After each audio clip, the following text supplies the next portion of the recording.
What's going on, guys? Welcome back to the channel. In this video, we're going to be taking a look at this beautiful 2024 Subaru Forester Wilderness. Now, I've already reviewed the 2023 Subaru Forester Wilderness, and now here in 2024, obviously you're not going to have any significant changes, but coming in 2025, we have a fully redesigned sort of Subaru Forester, and I would assume that the Wilderness is going to carry over into 2025. So you're obviously going to have some changes there, but we haven't really seen exactly what the Forester Wilderness is going to look like in 2025. And then of course, since this is a Forester Wilderness, you're going to have some specific Wilderness accents and features, and I'll be sure to point those out as we go. But the first thing that I always notice on these Wilderness models is this increased ground clearance. So all Subaru SUVs have 8.7 inches of ground clearance standard. On all of the Wilderness specific trims, that increases to 9.2 inches of ground clearance. So you definitely can notice that difference there. It's also aided by these massive Yokohama Geolandar tires, but we'll get there. But let's look up front here at what we've got going on. So basically what they did on the Wilderness is take anything that could potentially get damaged or scratched or scuffed, so any kind of gloss black, satin, chrome, anything like that, and replaced it with plastic cladding to be the most protective possible. So the front grille here, it's all matte and it's just black plastic. Then you've got big bolstered cladding all the way around here. That's all black plastic as well. Got a little satin down at the bottom, just as a little accent piece. And then you have a front skid plate down there as well, which I'll give you a shot of. Big Subaru badge in the center. You do have a front facing camera here. That's a 180-degree field of view front facing camera. That's going to really help if you're going on trails, over rocks, through the brush, things like that, just to give you a better view of what's in front of you. And then you do have this matte black hood decal here, which is supposed to help maybe keep the sun off your face a little bit, but I think more so it just looks sporty. Same sculpted LED headlight set that you have on the other Forester models here, but you do have these unique Wilderness specific hexagonal style fog lights down there, which I'm a big fan of. Now, one thing I wish they would add to the Forester Wilderness, and maybe we'll see this in future iterations of it, but all the other ones have front tow hooks that are visible with the little copper accent to it, similar to what we have on the Crosstrek and the Outback as shown here. But here on the Forester, you just have this little tow hook area. If you actually open this up, there's just a hole to put a towing eye. So that's a little disappointing, and I think it kind of detracts from the front grille a little bit. I think if you were to have those copper accents, it would just elevate this front a little bit more. Maybe that's just a personal preference. Maybe you guys don't care about that, but I think it would look really good. Now you've got this extra bolstered cladding above the wheel wells here for extra protection. Like I mentioned, these gigantic Yokohama Geolandar tires here sitting on top of the 17-inch black wheels, which look really nice. More bolstered cladding around the bottom of the door sill, and then you do have some Forester badging here in copper, which I think looks great. Like I said, they're taking all of the things that could get damaged or scratched or scuffed, making them more rugged. So you've got these black mirrors here that are, again, plastic with that extra bolstered cladding look. Integrated turn signals, heated blind spot monitoring, manual folding mirrors here, but super rugged. Subaru Wilderness badging here to the side. I love that. I think it looks really nice. Then up top, you've got ladder style roof rails with copper accents, and these have a static load capacity of 800 pounds. Super strong. You can put stuff up there. You can put a tent, extra cargo, whatever you need. And you do have a panoramic roof up there, which basically looks like a normal sunroof plus, you know, a couple inches there. So not a true panoramic, but it does give your backseat passengers just that extra little bit of light, which makes a difference. Obviously, all Forester models are going to have Subaru's Eyesight Assist standard, but here in 2024, you do not have the advanced Eyesight Driver Assist, but that's coming in 2025. As far as other performance-y type features, you do have a linear tronic CVT with an 8-speed manual shift mode and SI drive, an off-road specific tuned 4-wheel independent race suspension, dual function X mode with low speed and low ratio gradient control, and then obviously, like I said, that 9.2 inches of ground clearance. And this geyser blue paint color is absolutely killer. I love it. I think it looks so nice with the kind of copper accents throughout the vehicle. The contrast is excellent. Again, if they added those little copper tow hooks in the front, it'd be perfect. All right, so moving to the back of the Forester here, you'll notice there's a body colored spoiler up top to keep stuff off your back windshield, and then that cladding theme that I mentioned earlier runs all the way over here. Super aggressive, and you got more down here as well. So this is really going to do its best to protect the vehicle at all costs. You do have a rear wiper here to keep stuff off your back windshield if it does happen to pass through that spoiler. Nice claw-shaped tail lights here. Subaru word mark, symmetrical all-wheel drive badging, Forester badging, and the Subaru Wilderness badging. badging, and I think it looks pretty nice, honestly. Not the biggest fan of just badges everywhere, but I think with this powdered black look, I think it looks really nice. Rear camera up underneath as well. Some parking sensors dotted around, little diffuser at the bottom, and then just a single exhaust tip over there. But you do have a power lift gate, so we can open that right up. And you're gonna get access to all of this cargo space, 27 cubic feet with your second row seats up. If you fold those down, you're gonna get 74 cubic feet of cargo area. And the cargo area is super functional too. You've got a cargo shade here. You've got your standard mats with your Subaru Wilderness badging. You've got all-weather mats as well. You've got an all-weather liner with some accents on it. You've got a cargo net in here that you can clip on. You've got your Harman Kardon speaker systems and a full-size Yokohama Geolandar tire up underneath all of these little bins and things with all of your tools down there as well. Hooks here, you can drop your second row seats with these little levers here, but super functional tailgate area. You even have a hook under here for hanging things. Then you've got a little LED light built into the back of the tailgate here as well. So plus you've got little hooks here so you can hang groceries and things. They have a 6-pound weight limit, but still functional nonetheless. So much functionality back here and plenty of space if need be. Let's hop inside.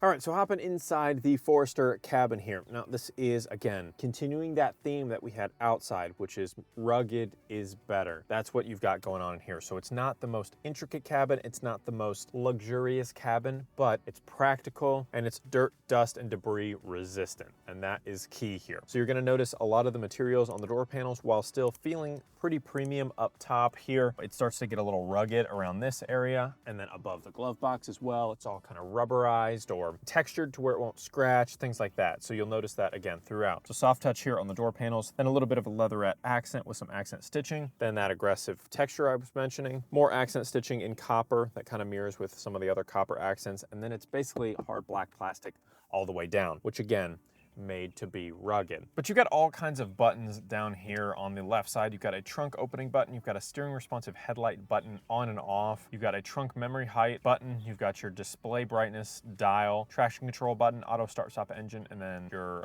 blind spot indicator button. All of those you can enable or disable. You've got some vents over here. Then you've got this nicely designed leather wrapped steering wheel, accent stitching on the inside, again that little copper accent that I mentioned. You've got controls for this screen behind the steering wheel. You've got controls for that screen on the left of the steering wheel, and you've got your media controls as well on the left side, paddle shifters on the back, and then all of your adaptive cruise control and lane centering and SI drive buttons on the right side of the steering wheel. Light and wiper controls behind. Past that, you've got 2 analog gauges. It's the Subaru standard. That is not changing in 2025. So if you prefer analog gauges, you're fine to wait until 2025. They're not getting rid of them or anything like that. You do have a little driver information cluster in the center that's going to give you trip information, gear, adaptive cruise control, view, all that kind of stuff. Now over here on the right side, these infotainment displays are going to be changing. So if you prefer this layout, then maybe pick up a 2024. In 2025, you're going to have the long vertical 11.6-inch Subaru Starlink display. This one is just an 8-inch display, then a little 6-inch horizontal display up here. If you like this layout better, get a 2024. But you're going to get some vehicle information up there. You can switch through with the info button. You've got things like weather, a compass, Bluetooth controls. You've got your mileage, a clock.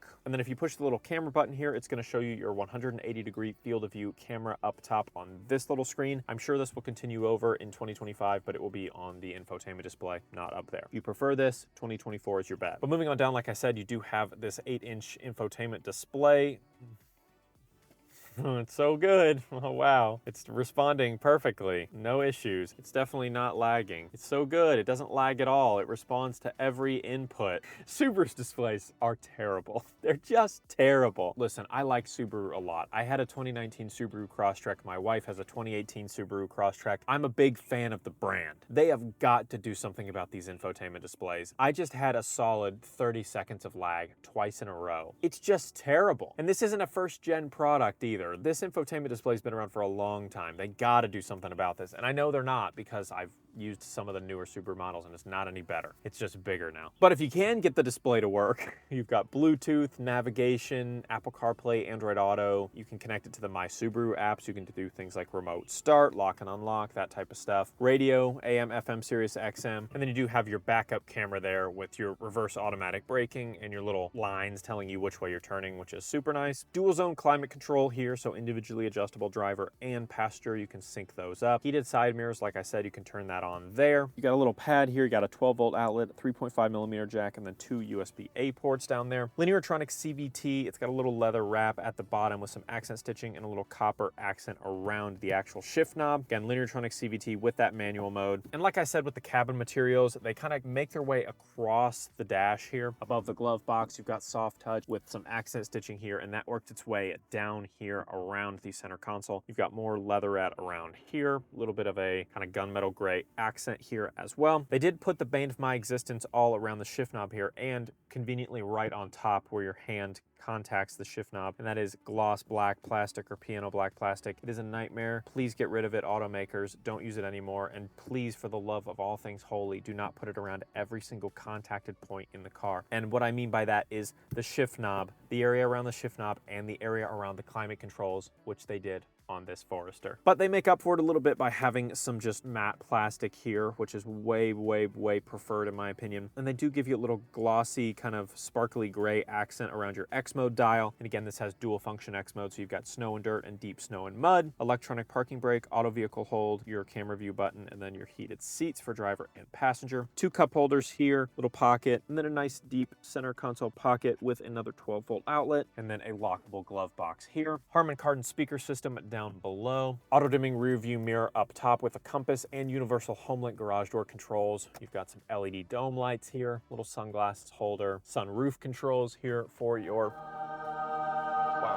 manual shade sunroof, but it is power adjustable here. And then you have a nice black liner up top. Now, as far as the seating surfaces go, these are Subaru's StarTex weather repellent seating surfaces. See what I mean? That theme continues. You've got the aggressive cladding to help protect the outside, and then all throughout the cabin, including your seating surfaces, are going to be as protective, weather resistant, weather repellent as possible. And these StarTex seats really help with that. So you've got this little hexagonal pattern down the center, two-tone accent stitching, kind of a leatherette accent on the sides, some copper stitching, and a little Subaru Wilderness tag, which looks nice. You also have the Subaru Wilderness logo printed into the headrest, which I think looks really nice. Now, as far as comfort, I do think these StarTex seats are comfortable. I don't know what it is about the Forester specifically, but I think the Forester Wilderness seats are more comfortable than the Crosstrek Wilderness seats. So I don't know if they're a different seat, just more bolstered, what the deal is, but they do seem to have more bolstering on the sides near the rib cage area, and they're just a little bit more plush, which I can appreciate. The driver is a 10-way power adjustable with 2-way lumbar support, and the passenger seat is just a manually adjustable seat, but they're both heated. So here in the back seats of the Forester, you'll notice first that you get plenty of rear leg room. I had this seat honestly pretty far back for where I'd normally sit, and you've got 5-6 inches of rear leg room. You've got 3 map pockets back here in both the driver and passenger seat. Rear vents, which is always nice. 2 USB-A ports for charging as well. Good headroom because the roof slopes up here. Decent shoulder space. 2 adults back here is going to be no issue. If you want 3 kids, you can, or you can just go with the armrest folded down, 2 cup holders, little armrest here, and have 2 adults or 2 kids back here. Nice and easy. Now, the door panel materials are going to suffer a little bit here in the back. You go from a soft touch to a hard touch plastic, but again, nice and rugged in case you want to have pets back here, something along those lines, or just, you know, kids are messy too. And then you've got more of that tough cladding all the way down here. Even over here on the area where the seat buckle is going to smack the side over and over again. Super nice. They kind of thought of everything here. And again, having that sunroof come a little bit into the back seat just helps even brighten up the camera shot here a little bit, which is nice. If I go ahead and close it up, you can kind of see how much darker it gets. But we can open that right back up and give the backseat passengers just that little bit of extra sun or air. All right, let's take the Forester Wilderness here for a little test drive. But I mean, I've driven a lot of these Foresters, right? This isn't my first rodeo. To be honest, they all kind of feel the same. I think the Wilderness is a little bit different. And I think the extra ground clearance and those big tires do make an impact on how the ride feels. Not necessarily negatively. You can definitely tell the difference between this and the Touring Forester, for example. The acceleration, I don't want to belabor the point because I've talked about this in all of my different Forester reviews, but the 2.5 liter, 182 horsepower in a vehicle this size just feels underpowered to me. It's just a personal thing. I just don't think it feels that powerful. And if you're going to be taking this thing off-road where you need a lot of torque and all this kind of stuff, I just don't know if this really is the setup. But unfortunately, like I mentioned, this is your only option. It doesn't really matter whether you like it or not. This is what you get. Again, I would love to see them bring the 2.4 liter that Subaru already has, the turbo, ago and just give it to you as an option on the Sport or the Wilderness or something along those lines, but they just haven't done it yet. I don't know if they ever will, but they haven't yet. But the ride quality feels good. I think that it's a smooth ride. That extra ground clearance helps take the impact of some bumps, and I think we should try and like take it a little bit off-road, but not really, but just like into the grass and trees and sticks and just see how it does. But I don't want to get this brand new car messed up, but you know, just a little bit into the grass and see kind of how it handles. On the road, it's a nice smooth ride. I think it's a little bit on the swimmy side, but like I always say, it's about knowing your audience, and Subaru gave everybody this Wilderness trim for the Wilderness, right? So everything on the cabin on the inside, everything on the outside is built with that in mind. So the extra rugged cladding, skid plate up onto the front, the enhanced ground clearance, the more rugged mirrors, and then all the way to the interior with these just kind of scratchy protective materials, the StarTech seats, all that kind of stuff was designed with dirt and weather and water and stuff in mind. And I think that's really important to keep in mind. And I actually do kind of like the look of this cabin, and I felt the same way about all the Wilderness trims. I think the copper accents in contrast to the dark interior just look really nice, almost like a black and gold. But while we're sitting here, we can go ahead and get a DB test at idle.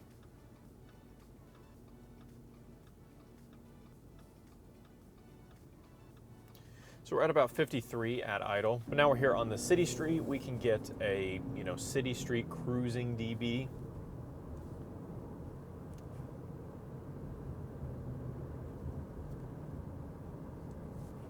Right around 65 is the average there. Accelerating, it goes up a little bit more. So it's a little bit on the noisy side, but you definitely notice how high up you ride. And I've got the seat pretty low, and you can really raise this thing up. But while we're looking for a kind of a grassy area to take this thing off-road, let's talk about 3 things I like and 3 things that I don't like about the Forester Wilderness. First and foremost, let's start with the things that I like. First, I really like the design of the outside of the Wilderness. I've said this before, I think it is the best looking trim on any Subaru model. I think the extra ground clearance is nice, but I just think the way that it's more aggressive, heavy cladding and little accents everywhere, I just think they put a lot of thought into it, and I think it really shows. So that's one of my favorite things about it. 2, the cargo space is just excellent. Even without putting the second row seats down, you get 27 cubic feet of cargo space. That is super impressive. And for somebody like me who carries around a lot of camera gear all the time, I really, really appreciate that. And then for 3, I honestly have to give it to these StarTech seats on the Forester specific. I feel like the StarTech seats here, like I mentioned a little bit earlier, are more comfortable than the StarTech's Crosstrek seats. I can't remember the Outback Wilderness as much, just right off the top of my head, but just super, super comfortable seats. I think they feel really good.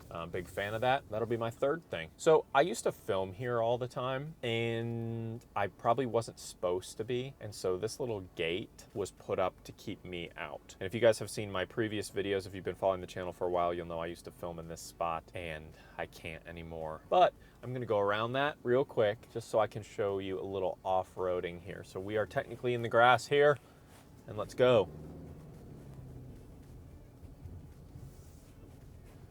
Watch out, birdie.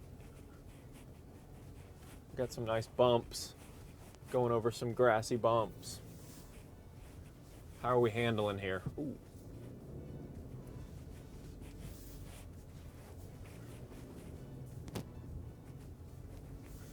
Just wanted a little taste. Won't do anything crazy. We're not turn on X mode or anything. Going into X Games mode, if you will. I thought that did pretty well. Like, you feel the bumps still, but it handles so much better than something with less ground clearance, smaller wheels and things like that would. You'd be going.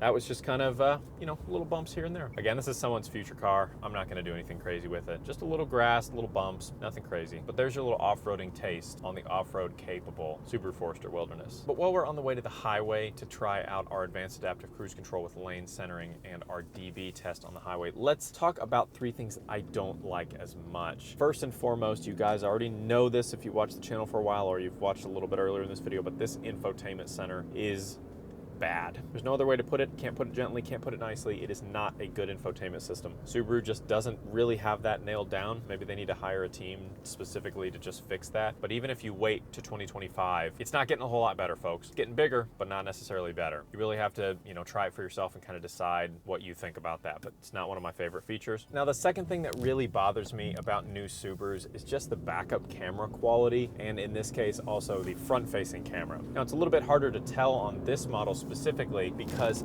the front-facing camera is on the little tiny screen up here, so it really doesn't get shown in its full lack of quality. But I think part of the problem is they've had these kind of front-facing cameras in these smaller screens like this for a while, and now that they put them on larger screens, deficiencies are starting to show a little bit more. So I would love Subaru to take their rear camera quality up a significant notch, because as it stands right now, it's pretty bad. And the third thing that is not my favorite, I've kind of mentioned it already, but it's just the 2.5 liter engine. It's just kind of a letdown. It's not that fun to drive. It's the same engine that you can get in something like this Crosstrek that's in front of me here, which is a smaller vehicle, a lighter vehicle, and is going to make the Crosstrek more fun to drive. It does not make the Forester more fun to drive, and it is the only engine option available, period.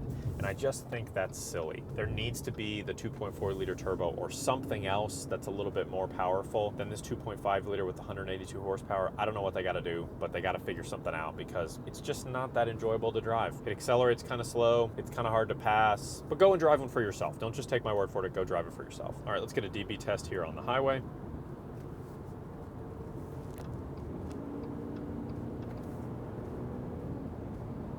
So averaging about 72, which is just about where the Outback was. But let's go ahead and turn on our adaptive cruise with lane centering. You can see these little blue lines appear in the center, and you've got your little green steering wheel lit up, which means that lane centering is active. Got to keep your hands on the wheel for sure. But you can adjust your gap. I'm going to slow down a little bit, get behind this truck, and then re-enable it, and you're really going to see that gap. So it's definitely keeping me like far away from that truck. If I were to increase my gap, it's going to slow me down even more to keep me away from that truck.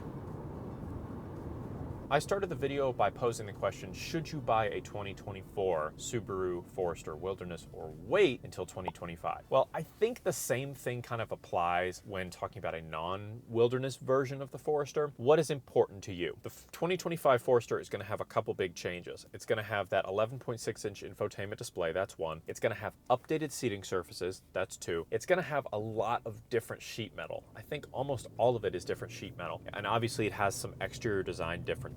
Do you like the redesigned look? Do redesigned seats matter to you? And does the 11.6-inch infotainment display matter to you? So those are the three like physical things, but finally, does having advanced eyesight safety systems matter to you? And if that is a yes, then I would wait till 2025. If any of the other ones are a yes, I would also consider waiting until 2025. But if you're like, I don't care about the seating surface comfort, I think it's all the same. I don't need the larger infotainment display. I don't care about redesigned sheet metal, but having the most advanced safety systems really matters to me, then yeah, you could wait till 2025 for sure. The thing we don't know is if the Wilderness is going to be available right off the bat in 2025. I'm going to look that up and make sure that it hasn't been announced yet, but from what I understand, we have the 2025 confirmed, we have a Wilderness confirmed, but we don't know when. If you don't want to wait and you want to walk into a dealership right now and get the best possible deal on a 2024 or 2023 Subaru Forester Wilderness, you could do that, because they're going to be cutting the prices on these things. This one's already really affordably priced at $38,000. This is like the same price as a brand new Crosstrek. It's really, really affordable. So if you don't want to wait, you want the best possible price, and you don't care about some of those kind of frivolous extra features that the 2025 is going to have over the 2024, definitely